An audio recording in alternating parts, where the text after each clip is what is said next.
Hello friends, आज की video में आपका स्वागत है और आज मैं आपको बताऊंगा कि काउंट इफ़ और काउंट इफ्स के बीच में क्या अंतर होता है। तो सबसे पहले हम काउंट इफ़ के बारे में जान लेते हैं। देखिए, जो काउंट इफ़ एक्सेल फंक्शन होता है ना, वो सिंगल वैल्यू ढूंढने के लिए यूज़ होता है। देखिए, जैसे इस प्रोडक्ट की लिस्ट में मुझे चेस की वैल्यू ढूंढनी है कि चेस कितनी बार आया है। तो वैसे तो आप देखो, इसे काउंट कर सकते हो, मगर जो बड़े बड़े डाटाज होते हैं उसके अंदर काउंट करना मुश्किल हो जाता है। तो सिंगल वैल्यू ढूंढने के लिए आप यहाँ पे ये फॉर्मूला लगाओगे, काउंट इफ, और उसके बाद यहाँ पे देखो ब्रैकेट के बाद A2 से A11 के बीच में मुझे चेस की वैल्यू ढूंढनी है, तो वो लिख दो A2 से A11, और उसके बाद कॉमा लगा दो, फिर यहाँ पर चेस लिख दो। अब ब्रैकेट बंद कर दो, अब क्लिक कर दो। देखो अब ये चेस कितनी बार आया है ना, इस A2 से A11 के बीच ये अपने आप कैलकुलेट कर देगा। ये मैंने एंटर कर दिया, देखो ये 3 आ गया। चेस कितनी बार आया था? 1 2 3।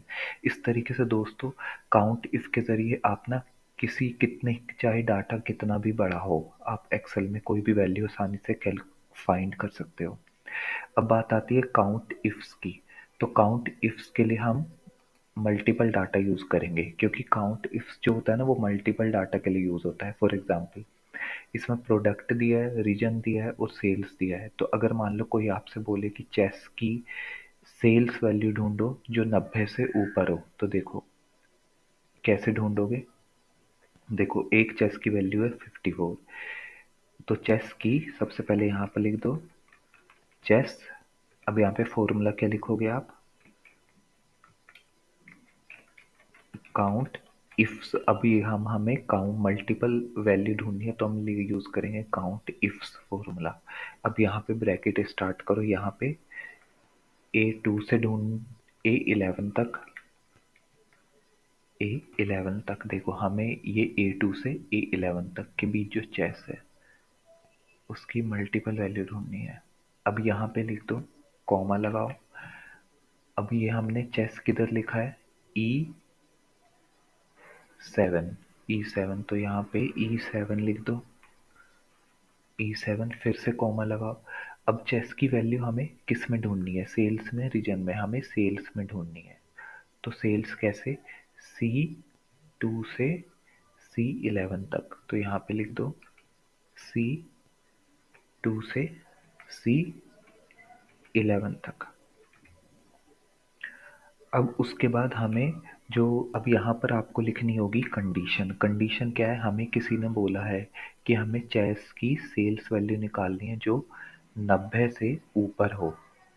समझ रहे हो? 90 से ऊपर, तो हमें यहाँ पे ग्रेटर देन 90 का साइन लगाना होगा।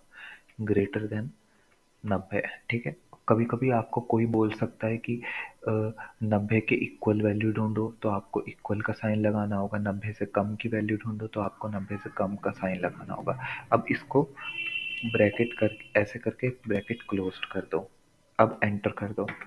देखो, हमने कंडीशन डाली थी कि हमें 90 से बड़ी सेल्स वैल्यू ढूंढनी है चेस की, तो इसमें 2 दिखाया क्यों? अब आप इसे चेक कर सकते हो। देखो, चेस की सेल्स वैल्यू एक कितनी है? 54। एक कितनी है? 94। और एक कितनी है? 95। तो टोटल चेस की टोटल चेस कितनी बार है? 3 बार। और चेस, मगर इन 3 बारों में से चेस की 90 से ऊपर सेल्स वैल्यू कितनी है? एक तो 94 है और एक 95 है। 54 तो 90 से नीचे है ना, तो इसलिए इसने 2 दिखाया। समझ रहे? चलिए दोस्तों, एक और एग्जाम्पल से समझते हैं। अब मान लीजिए हमें किसी ने कंडीशन दी है कि बुक्स की सेल्स वैल्यू ढूंढनी है जो 250 से कम हो, लेस देन 250, ठीक है। तो देखिए कैसे ढूंढेंगे, यहाँ पे लिख दीजिए बुक्स। अब यहाँ पर काउंट इफ्स, काउंट इफ नहीं बल्कि काउंट इफ्स, ठीक है। अब ब्रैकेट स्टार्ट कीजिए, हमें बुक्स की वैल्यू ढूंढनी है। तो और बुक्स किस में लिखा है? प्रोडक्ट सेक्शन में, है ना। तो यहाँ पर हमें क्या लिखना है? A2 से A11 तक। ठीक है। अब उसके बाद कॉमा लगा दीजिए।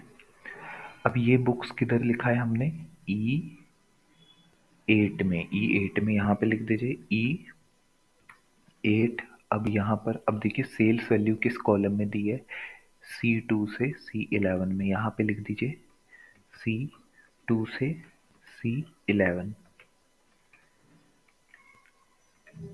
अब सबसे इम्पॉर्टेंट बात, हमें किसी ने कंडीशन क्या दी है कि बुक्स की आपको सेल्स वैल्यू तो ढूंढनी है, मगर वो सेल्स वैल्यू ध्यान याद रखिए कि 250 से कम की होनी चाहिए। ठीक है। तो यहाँ पे स्मॉलर देन का साइन लगा दीजिए और यहाँ पे लिख दीजिए 250। ये कंडीशन हमने लिख दी। अब ब्रैकेट क्लोज कर दीजिए और एंटर कर दीजिए। यहाँ पे एक दिखा रहा है। अब आप चेक कर लीजिए, देखिए वो ये प्रोडक्ट में बुक्स दिया है 2 बार, 1 2, और मगर इसने सिर्फ एक दिखाया, क्यों? क्योंकि देखो हमें इसकी सेल्स वैल्यू ढूंढनी है, वो भी एक। ये जो ऊपर बुक लिखा है इसकी सेल्स वैल्यू कितनी है, 200। इस वाले बुक्स की सेल्स वैल्यू कितनी है, 300। मगर हमें कंडीशन दी गई थी कि हमें बुक्स की जो सेल्स वैल्यू है वो ढूंढनी है जो 250 से कम हो। और 250 से कम कौन सी है, ये 200 वाली। दूसरी वाली तो 300 है, तो इसलिए इसने यहाँ पे एक लिखा। तो दोस्तों इस तरीके से आप ना काउंट इफ से मल्टीपल पैरामीटर्स को आसानी से काउंट कर सकते हैं। तो आज की वीडियो में मैंने आपको काउंट इफ और काउंट इफ्स के बीच में डिफरेंस बताया है। आई होप आपको समझ में आया होगा। तो हमारी वीडियो को लाइक कीजिए, सब्सक्राइब कीजिए, और मैंने डिस्क्रिप्शन में और भी एक्सेल की से रिलेटेड ट्यूटोरियल्स बनाई है। चैट जीपीटी का यूज़ करके आप कैसे एक्सेल को आसानी से समझे ये भी बताया है। तो दोस्तों वो ज़रूर देखना और हमारे चैनल को लाइक करना, सब्सक्राइब करना। थैंक यू दोस्तों।